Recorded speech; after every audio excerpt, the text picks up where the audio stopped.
888-808-109, the phone number. Howie Rose with you on the fan up until 8:30, so we've got time to get through as many of these last few calls as we can. Let me go to John in Perth Amboy. Hello, John.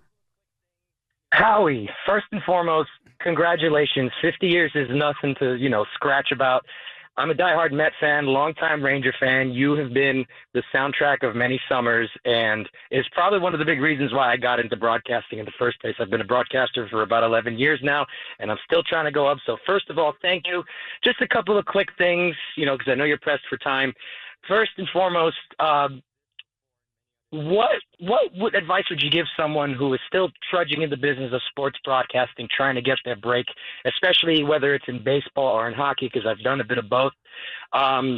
What advice would you give to someone who is trying to, get their feet wet or trying to make a break into it? Because I have heard you talk about this before in many other interviews about, going off to the side and doing your own play-by-play, and I've done that. And I'm okay at it, but I would like to continue to getting better at that. So what advice would you give to someone who's an aspiring broadcaster? And two, even though I'm a huge Met fan, the Rangers, have my undying love as my 1A team.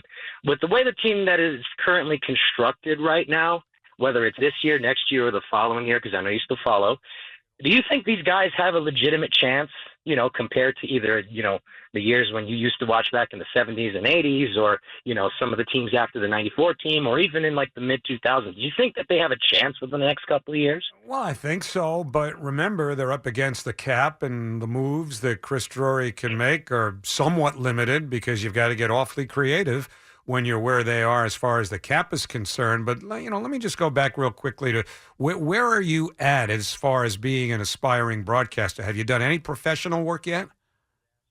Not yet. I've done a lot of local sports. I've done a lot of local football, local baseball here in the town that I live in. What does that mean when you say you for a commercial station?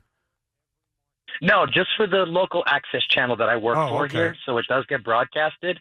So I've done football games, I've done baseball games, I've done some hockey games on the side as well.